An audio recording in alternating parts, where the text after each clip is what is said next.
ਅੱਜ ਕੱਲ੍ਹ ਪੰਜਾਬ ਦੇ ਵਿੱਚ ਇੱਕ ਅਜਿਹੀ ਘਟਨਾ ਵਾਪਰ ਰਹੀ ਹੈ ਜਿਸ ਤੋਂ ਇੱਕ ਪੁਰਾਣੀ ਗੱਲ ਯਾਦ ਆਉਂਦੀ ਹੈ, ਜੋ ਕਿ ਸਵਿਟਜ਼ਰਲੈਂਡ ਦੇਸ਼ ਦੀ ਹੈ। ਸਵਿਟਜ਼ਰਲੈਂਡ ਦੇ ਇੱਕ ਆਲੀਸ਼ਾਨ ਹੋਟਲ ਦੀ। ਇੱਕ ਗੁਰਸਿੱਖ ਕਿਸੇ ਕਾਰਨ ਸਵਿਟਜ਼ਰਲੈਂਡ ਗਏ ਹੋਏ ਸੀ। ਉਹ ਕੋਈ ਸਿੱਖ ਪ੍ਰਚਾਰਕ ਨਹੀਂ ਸਨ, ਸਗੋਂ ਇੱਕ ਬਿਜ਼ਨਸਮੈਨ ਸੀ ਤੇ ਪੂਰੇ ਗੁਰਸਿੱਖ ਸਨ। ਸਵਿਟਜ਼ਰਲੈਂਡ ਪਹੁੰਚਦੇ ਹਨ ਤੇ ਉਹਨਾਂ ਆਪਣਾ ਇੱਕ ਕਮਰਾ ਹੋਟਲ ਦੇ ਵਿੱਚ ਬੁੱਕ ਕਰਵਾਇਆ। ਰਾਤ ਦਾ ਕਾਫੀ ਸਮਾਂ ਹੋ ਚੁੱਕਿਆ ਸੀ। ਸਿੱਧਾ ਆਪਣੇ ਕਮਰੇ ਦੇ ਵਿੱਚ ਗਏ ਤੇ ਥੋੜਾ ਸਮਾਂ ਸੌਂ ਲਿਆ ਤੇ ਫਿਰ ਅੰਮ੍ਰਿਤ ਵੇਲੇ ਦਾ ਸਮਾਂ ਹੋਇਆ ਤਾਂ 3 ਵਜੇ ਉਹਨਾਂ ਉੱਠ ਕੇ ਇਸ਼ਨਾਨ ਕੀਤਾ ਤੇ ਅਚਾਨਕ ਉਹਨਾਂ ਦੀ ਨਜ਼ਰ ਪਈ ਕਿ ਇੱਕ ਹੋਟਲ ਦੀ ਸਟਾਫ ਲੜਕੀ ਉਹਨਾਂ ਦੇ ਕਮਰੇ ਵਿੱਚ ਝਾਕ ਰਹੀ ਹੈ। ਪਰ ਉਸ ਗੁਰਸਿੱਖ ਨੇ ਉਸ ਨੂੰ ਅਣਗੌਲਿਆ ਕਰਕੇ ਨਾਮ ਜਪਣਾ ਸ਼ੁਰੂ ਕਰ ਦਿੱਤਾ ਤੇ ਫਿਰ ਹੋਟਲ ਦੇ ਵਿੱਚੋਂ ਆਪਣੇ ਕੰਮ ਵਾਸਤੇ ਨਿਕਲ ਗਏ। ਸ਼ਾਮ ਸਮੇਂ ਜਦੋਂ ਉਹ ਵਾਪਸ ਹੋਟਲ ਆਏ ਤਾਂ ਉਹਨਾਂ ਦੇਖਿਆ ਕਿ ਉਹ ਲੜਕੀ ਫਿਰ ਉਹਨਾਂ ਤੇ ਨਜ਼ਰ ਰੱਖੀ ਹੋਈ ਹੈ। ਹਰ ਥਾਂ ਉਹ ਪਿੱਛੇ ਤੇ ਚੋਰੀ ਉਹਨਾਂ ਦੇ ਕਮਰੇ ਵਿੱਚ ਝਾਕ ਰਹੀ ਹੈ। ਫਿਰ ਜਦੋਂ ਉਹ ਰਾਤ ਤੋਂ ਬਾਅਦ ਅੰਮ੍ਰਿਤ ਵੇਲੇ ਉੱਠੇ ਤਾਂ ਫਿਰ ਉਹ ਲੜਕੀ ਚੋਰੀ ਉਹਨਾਂ ਨੂੰ ਦੇਖ ਰਹੀ ਸੀ।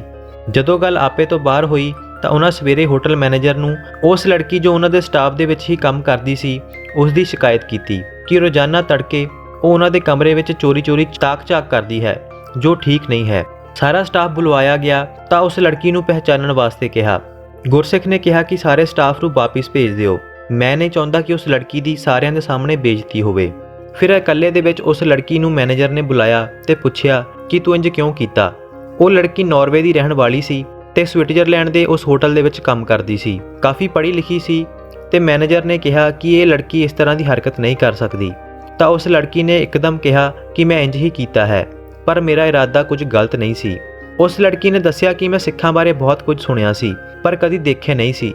ਮੈਂ ਸੁਣਿਆ ਸੀ ਕਿ ਉਹ ਸਵੇਰੇ ਬਹੁਤ ਜਲਦੀ ਉੱਠ ਕੇ ਨਹਾ ਕੇ ਆਪਣੇ ਗੋਡ ਦੇ ਅੱਗੇ ਪ੍ਰੇ ਕਰਦੇ ਹਨ, ਉਹ ਵੀ ਡੇਲੀ ਬੇਸਿਸ ਤੇ।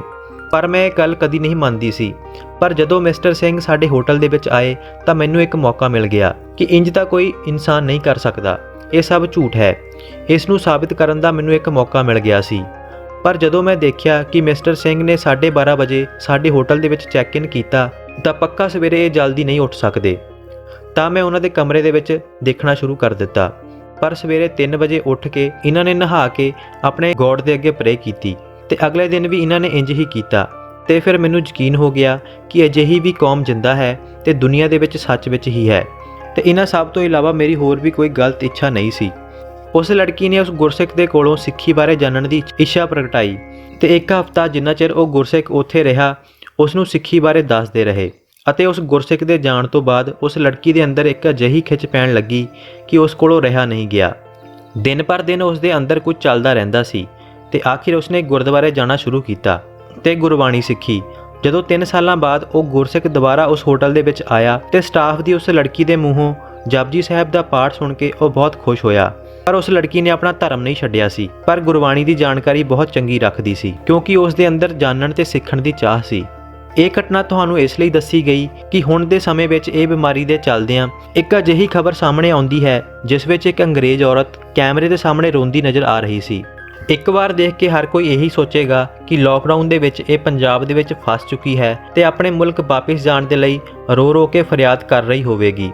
ਪਰ ਜਦੋਂ ਅਸਲ ਸੱਚ ਸਾਹਮਣੇ ਆਇਆ ਤਾਂ ਯਕੀਨ ਕਰਨਾ ਮੁਸ਼ਕਿਲ ਹੋ ਗਿਆ।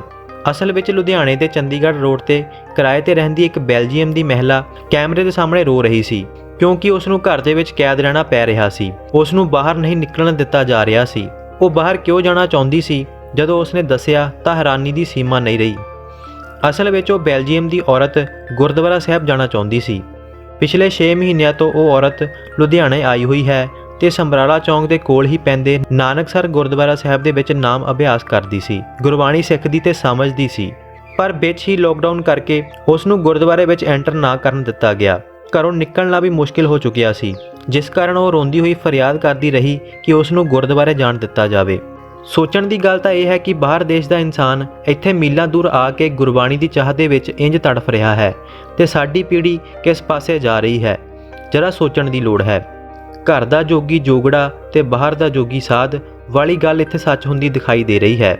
ਮਗਰ ਤੁਹਾਨੂੰ ਇੱਥੇ ਜਾਣ ਕੇ ਹੋਰ ਵੀ ਹੈਰਾਨੀ ਹੋਵੇਗੀ ਕਿ ਲਾਕਡਾਊਨ ਦੇ ਵਿੱਚ ਉਹ ਔਰਤ ਗੁਰਦੁਆਰੇ ਗਈ ਪਰ ਉਸ ਨੂੰ ਗੁਰਦੁਆਰੇ ਵਿੱਚ ਐਂਟਰ ਨਾ ਹੋਣ ਦਿੱਤਾ ਗਿਆ ਕਿਉਂਕਿ ਸਰਕਾਰ ਦੇ ਆਦੇਸ਼ ਸਨ।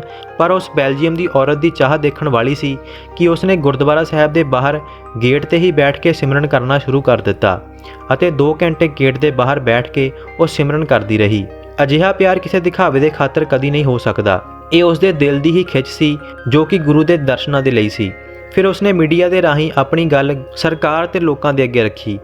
ਇੱਥੇ ਤੱਕ ਉਸ ਦੇ ਕੋਲ ਪੈਸੇ ਵੀ ਖਤਮ ਹੋ ਚੁੱਕੇ ਸੀ।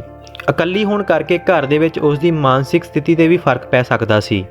ਅਜਿਹੇ ਵਿੱਚ ਸਰਕਾਰ ਜਾਂ ਗੁਰਦੁਆਰੇ ਕਮੇਟੀ ਨੇ ਤਾਂ ਕੋਈ ਕਦਮ ਨਹੀਂ ਚੁੱਕਿਆ, ਪਰ ਖਾਲਸਾ ਏਡ ਉਸ ਦੀ ਮਦਦ ਦੇ ਲਈ ਸਾਹਮਣੇ ਆਈ। ਖਾਲਸਾ ਏਡ ਦੇ ਇੱਕ ਸਿੰਘ ਨੇ ਉਸ ਦੇ ਨਾਲ ਡੱਚ ਭਾਸ਼ਾ ਦੇ ਵਿੱਚ ਗੱਲਬਾਤ ਕੀਤੀ, ਉਸ ਦੀ ਸਾਰੀ ਗੱਲ ਸੁਣੀ ਅਤੇ ਉਸ ਦੀ ਮਦਦ ਦੇ ਲਈ ਉਸ ਦਾ ਸਾਰਾ ਖਰਚਾ ਚੁੱਕਿਆ। ਜੋ ਉਸ ਦੀ ਚਾਹ ਸੀ ਗੁਰੂ ਮਹਾਰਾਜ ਦੇ ਲਈ, ਉਸ ਨੂੰ ਪੂਰਾ ਕਰਦਿਆਂ ਉਸ ਨੇ ਇੱਕ ਪਾਸ ਜਾਰੀ ਕਰਵਾਇਆ ਤਾਂ ਜੋ ਉਹ ਰੋਜ਼ਾਨਾ ਦਰਸ਼ਨਾਂ ਦੇ ਲਈ ਤੇ ਗੁਰਬਾਣੀ ਪੜ੍ਹਨ ਦੇ ਲਈ ਜਾ ਸਕੇ, ਉਸ ਨੂੰ ਕੋਈ ਪ੍ਰੋਬਲਮ ਨਾ ਆਵੇ, ਅਤੇ ਉਸ ਦੀ ਹਰ ਸੰਭਵ ਮਦਦ ਦੇ ਲਈ ਕਿਹਾ। ਸੋ ਆਖਿਰ ਸਾਨੂੰ ਵੀ ਆਪਣੇ ਦੇ ਵਿੱਚ ਅਜਿਹਾ ਹੀ ਮਾਹੌਲ ਬਣਾਉਣਾ ਚਾਹੀਦਾ ਹੈ ਕਿ ਸਾਡੇ ਬੱਚਿਆਂ ਦੇ ਅੰਦਰ ਵੀ ਗੁਰੂ ਦੇ ਪ੍ਰਤੀ ਖਿੱਚ ਬਣੇ।